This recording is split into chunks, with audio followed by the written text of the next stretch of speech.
Hello everybody! Today I'm talking bass and playing jazz fusion, so nobody's going to watch this.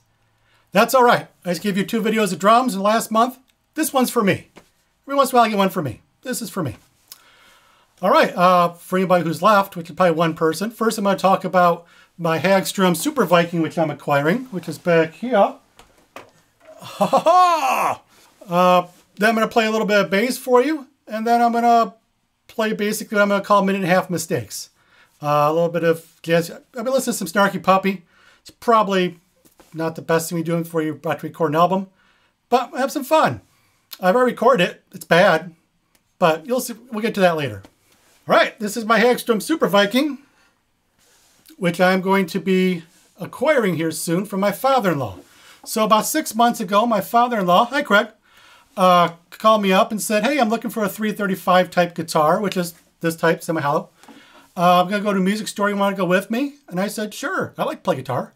So I went to a guitar store. He put 3 different guitars in my hand for kind of a second opinion, see if I like him as well when he's playing them. He put this one in my hand right here. And I strummed a chord. So you can see it. I was like, that's it. Buy this one. And he said, but that's the most expensive one. I said, well, it's your money. Buy whatever you want. So he bought this one because it was the best one. So then, you know, I told him on the way home, hey, you know, if you ever want to sell it, let me know. Thinking it'd be like, you know, a couple of years down the road.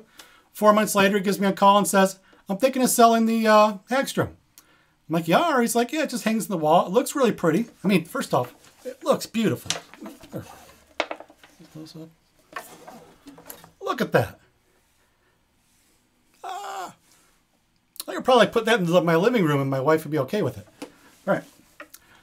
So he said, are you interested in it? I said, you know, I'm not really at the point right now I want to buy a guitar, but, you know, maybe. Think about it. Next thing I know, he comes over a couple days later with the guitar. He says, just, you know, hang on for a month or two, see if you like it.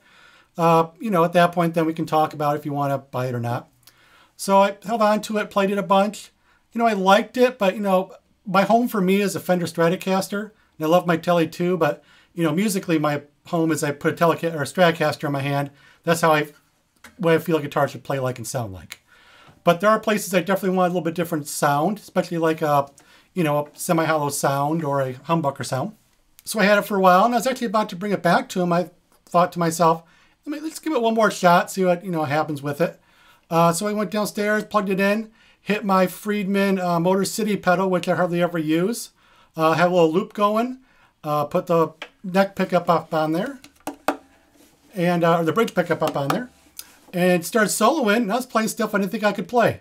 So I was like, yeah, this isn't going anywhere. So I talked to him, got a price, and we're going to work it out. So going to be acquiring myself a semi-hollow. There's certainly places on the album which this will go beautifully, which I need a different sound than the Strat and the Tele. All right, spec-wise, it's pretty much it's stock. I will say it's set up wonderfully. The intonation's really good on it. It plays well. The only 2 things I've done is I bought a new strap. Like my strap? I like my strap. Then I put new strings on it. I put Kurt Magnum 10s pure nickel, which I've been at Kurt Magnum kick recently with strings. So, hey, if tonight does well, Kurt Magnum, want to sponsor somebody, hey. But I think it sounds really good, so I'm going to give you a couple tones here so you just kind of hear what it sounds like. Also, before I give you tones, Super Viking is an amazing name. I understand why guitar companies call their guitars like AZ-102 or something. Call it Silver Sky or Super Viking or Hellraiser. You know, give your guitar a cool name. You have creative people there. Super Viking. All right, for tones here, I'm going through my pedal board. I have a whole pedal board video if you want to see it. I'll link it below. But for this, I'm just going through my EP booster, which is always on. I'm also going through my Hudson broadcast pedal, which is always on. Just kind of turn down low, give it a little bit of bite to it. Also kind of give a little bit of color to the sound. Going into my Princeton, right there. Right now I'm miking this with a Lewitt MTP 440 mic. It's just like a 57, but it's a little bit rounded on the top end, a little more rounded. So you're not getting quite the harshness you can get on 57 for this. So we'll see how it goes, see how it sounds. I also have the reverb up a bit because I'm going through like a, you know, a semi-hollow through a Princeton, and it sounds good. So here's a neck pickup. Also, I'm playing B, never playing B. And also, someone recently on the YouTube page commented I play guitar very badly. So I'm going to play a bunch of very bad guitar for you. So let's play in B, because I never play in B. So let's go real bad. All right, here's a little bit of the neck pickup in B, clean.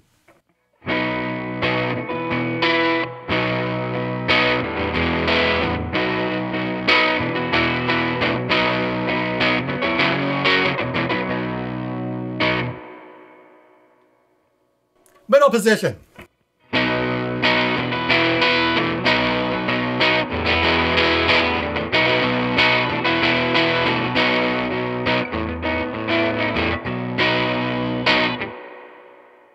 Bridge position.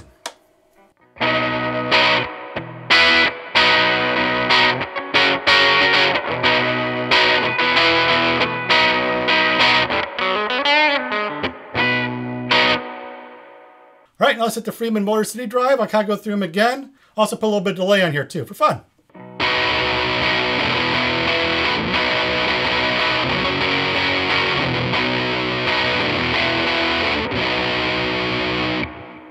Well, that was middle.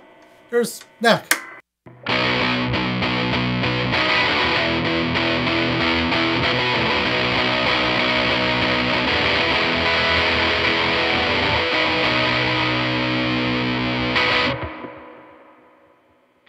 And here's bridge.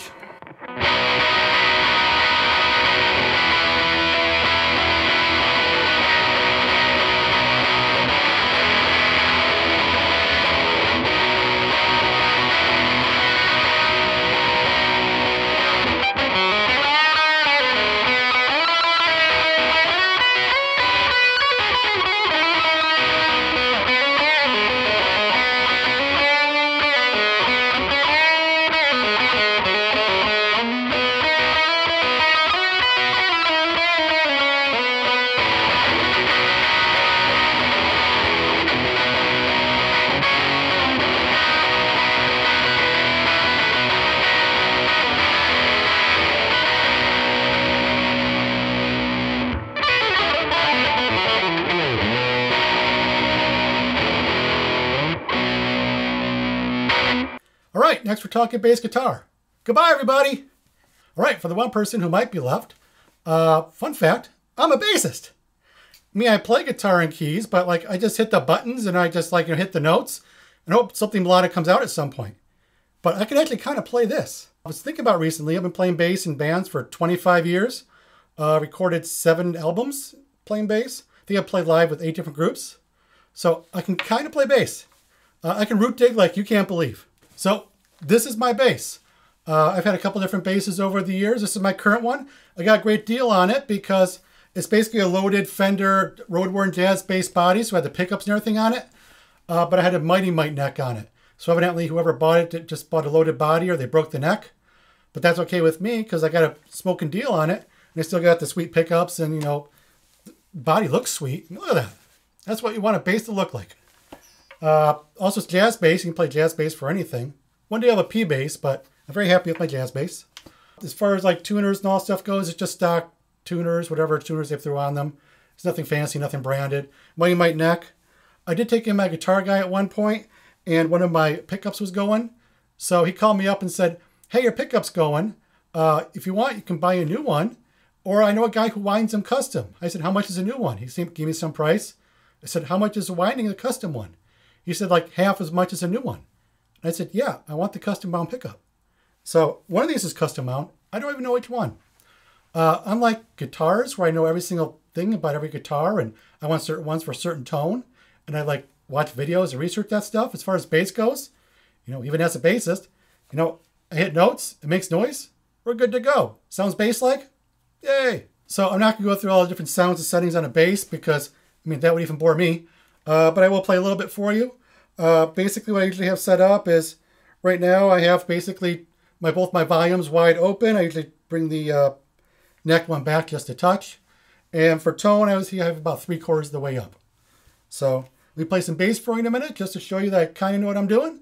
Kind of. If anybody ever has any like bass questions, you know, feel free to send me a message. I'll be happy to answer bass questions all day long.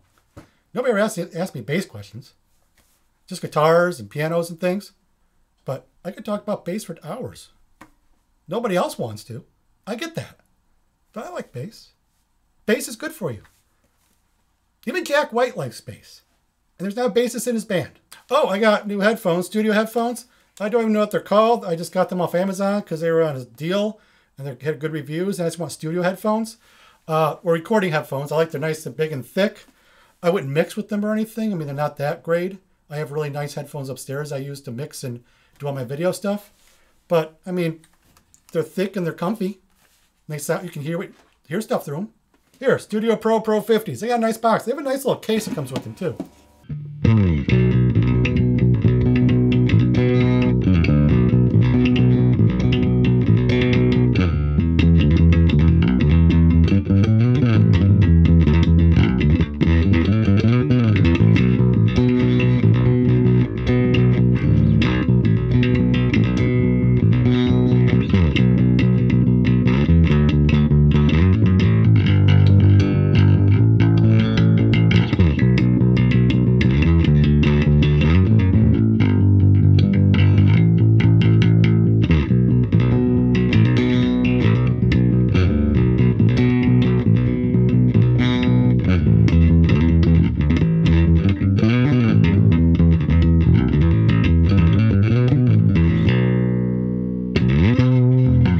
Everybody, I'm going to play a little bit of a piece here I played. I call them 1.5 Mistakes. I had some Nate Smith drum loops I never used, so I figured I wanted to use them at some point.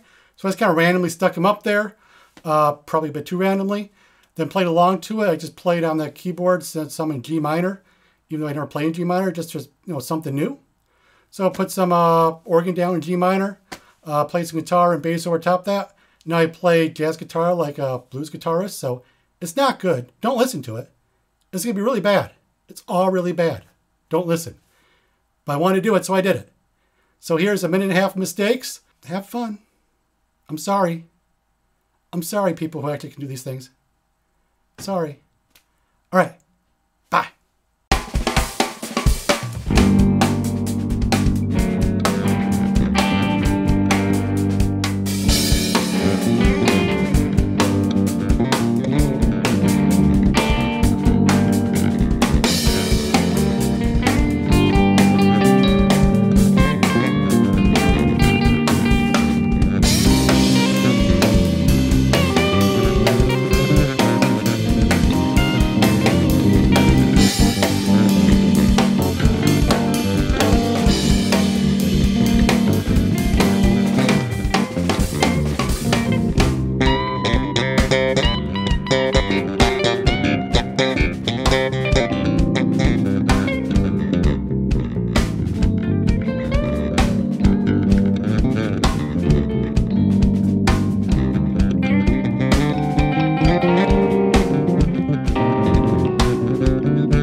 I'm always amazed I plug it all in and it all works.